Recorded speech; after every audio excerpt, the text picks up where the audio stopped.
దీనికి తోడు కూటమి, అసలు కూటమి ప్రభుత్వం ఎందుకండి పేరు పెడుతున్నారు? ఎక్కడున్నాడు పవన్ కళ్యాణ్? ఎక్కడున్నారు పవన్ కళ్యాణ్? ఏం చేస్తున్నారు పవన్ కళ్యాణ్? భాజపా పార్టీ ఈ రాష్ట్రంలో ఎక్కడుంది? రేపు లోకల్ బాడీ ఎలక్షన్స్ వచ్చేటప్పుడు ఇవి తేలిపోతాయి. ఈ పవన్ కళ్యాణ్ గారు జన సైనికులకు, వీరమాతలకు ఎంత పర్సంటేజ్ ఆఫ్ లోకల్ బాడీలో సీట్స్ ఇస్తారో, ఎంత రక్షించుకుంటారో ఈ వీరమాతలు రక్షించుకోకపోతే నా దగ్గరికి అన్ని పార్టీల వాళ్ళు వస్తారండి. ఓపెన్గా నేను చెప్తున్నాను, అన్ని పార్టీల వాళ్ళకు వస్తారు. నా కొడుకునే వయసులో ప్రతిరోజు నా ఇంట్లో 25 మంది ఉంటారు. డిఫరెంట్ ఏమనుకుంటున్నారని చెప్తారు.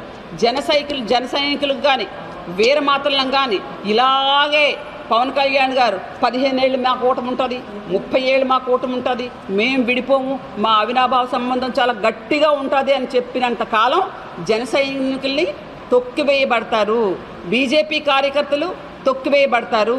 ఇది తెలుగుదేశం ప్రభుత్వం మాత్రమే, కూటమి ప్రభుత్వం కాదు. తెలుగుదేశం చేతిలో కీలుబొమ్మలుగా ఆడుతున్న జనసేన బీజేపీ పార్టీ ప్రభుత్వం మాత్రమే. కూటమని కూడా నాకు సంబోధించడానికి ఇష్టం లేదు.